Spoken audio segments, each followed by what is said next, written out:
আমরা প্রতিদিন টিভির পর্দায় যে নাটকগুলো দেখি সেগুলোতে নারীদের যেভাবে দেখানো হয় তা কি আসলেই আমাদের সমাজের বাস্তবতার প্রতিচ্ছবি? চলুন আজ একটা একাডেমিক গবেষণার আলোকে এই বিষয়টা একটু খতিয়ে দেখি। বাংলাদেশে টিভি নাটকের জনপ্রিয়তা যে কি পরিমাণ তা তো আমরা সবাই জানি। আমাদের সবার বসার ঘরেই কিন্তু এই নাটকগুলো একটা জায়গা করে নিয়েছে। কিন্তু একটা প্রশ্ন আছে, এই যে চেনা গল্প, চেনা চরিত্রগুলো আমরা দেখছি, এর মাধ্যমে আমাদের সামনে যে জগৎটা তুলে ধরা হচ্ছে তা কি আসলেই বাস্তব? চলুন আজ এই বিষয়টা নিয়ে একটু গভীরে যাওয়া যাক। টেলিভিশন কিন্তু নিছক একটা বিনোদনের বাক্স না। এই গবেষণাপত্রটি বলছে দর্শকের মনে বাস্তবতা তৈরি করার একটা বিশাল ক্ষমতা আছে এর। মানে ছবি আর শব্দের জাদুতে টিভি আমাদের যা দেখায় আমরা কিন্তু সেটাই বিশ্বাস করতে শুরু করি। তাহলে সমস্যাটা ঠিক কোথায়? সমস্যাটা হলো এই গবেষণাপত্র অনুযায়ী টিভি নাটকগুলো প্রায় সমাজের একটা বিকৃত ছবি আমাদের সামনে তুলে ধরে, বিশেষ করে নারীদের চরিত্রের ক্ষেত্রে। আজকের বাংলাদেশের যে আধুনিক কর্মজীবী নারী, তার বাস্তব রূপের সাথে পর্দার চরিত্রের যেন কোনো মিলই খুঁজে পাওয়া যায় না। ব্যাপারটা আরও ভালোভাবে বোঝার জন্য গবেষণায় দুটো জনপ্রিয় টিভি সিরিয়ালকে বেছে নেওয়া হয়েছে, পারলে এবং তুমি আছো তাই।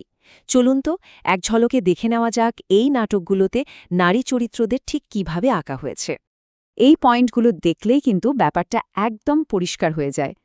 গবেষণা বলছে নারী চরিত্রগুলোকে যেন একটা বাঁধা ধরা ছকে আটকে ফেলা হয়েছে। তারা হয় দুর্বল, না হয় পুরুষের ওপর নির্ভরশীল। আর তাদের জীবনের সবচেয়ে বড় সমস্যা কি? হয় ঘর সংসার, না হয় ব্যক্তিগত সম্পর্ক। এর বাইরে তাদের যেন আর কোনো দুনিয়াই নেই। আর এই ছবিটা তো সেই একই ব্যাপারকে আরও জোরালোভাবে তুলে ধরছে। গবেষণায় বলা হয়েছে নাটকের গল্পে প্রায় দেখানো হয় যে এক নারী আরেক নারীর বিরুদ্ধে ষড়যন্ত্র করছে। একবার ভাবুন তো, এই ধরনের দৃশ্যগুলো সমাজে নারীদের নিয়ে যে পুরনো নেতিবাচক ধারণাগুলো আছে সেগুলোকে কতটা উস্কে দেয়। এবার চলুন পুরুষ চরিত্রদের দিকে তাকাই। পার্থক্যটা দেখুন, একদম সাদা কালো।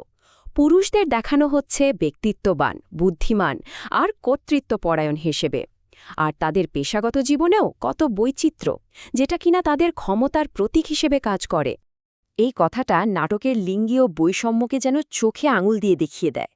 গবেষণাপত্রটি বলছে নারীর চরিত্র প্রতিবাদী হলেও সেই প্রতিবাদ প্রায়ই তার ভালোবাসার মানুষটিকে পাওয়ার মধ্যেই আটকে থাকে।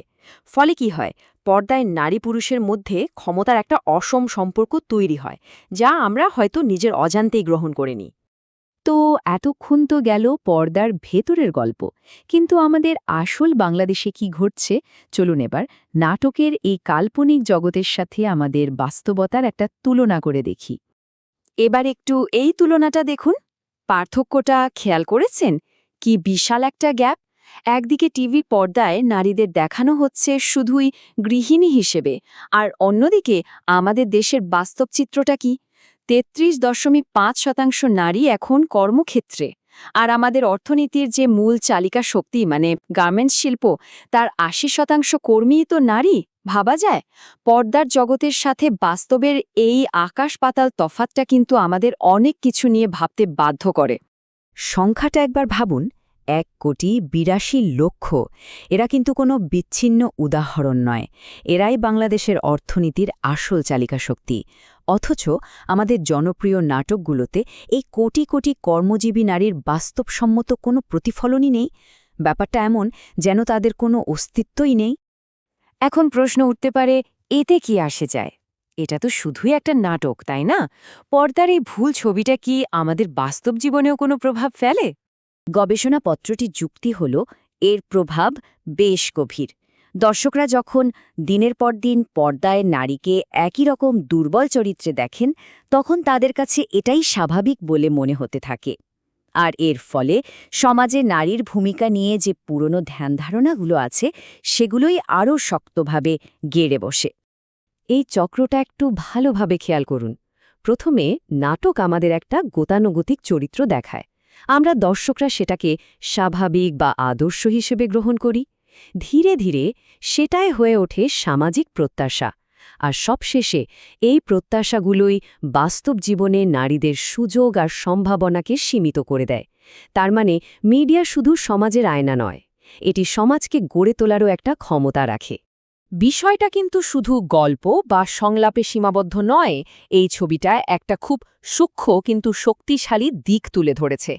একবার ভেবে দেখুন তো, নাটকে প্রায় কিভাবে পুরুষ চরিত্রটি কর্তৃত্বের সাথে দাঁড়িয়ে থাকে আর নারী চরিত্র থাকে একটা দুর্বল বা অসহায় ভঙ্গিতে। ক্যামেরার এই ভাষা, এই দাঁড়ানোর ভঙ্গিগুলো কিন্তু পুরুষকে শ্রেষ্ঠ আর নারীকে অধীন হিসেবে দেখানোর ধারণাটাকে আরও শক্তিশালী করে তোলে। আমরা আলোচনার প্রায় শেষ পর্যায়ে চলে এসেছি। চলুন সবশেষে মিডিয়ার ভূমিকা আর দায়িত্ব নিয়ে কিছু জরুরি কথা জেনে নিই।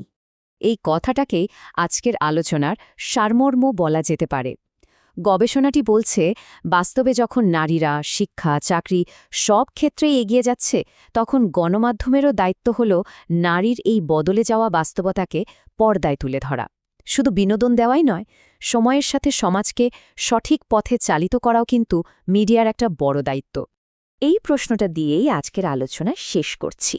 গণমাধ্যম কি কেবল সমাজের আয়না হয়েই থাকবে, যা আছে ঠিক তাই দেখাবে, নাকি সামাজিক পরিবর্তনে একটা সক্রিয় অনুঘটকের ভূমিকাও পালন করবে? উত্তরটা আপনারাই ভাববেন।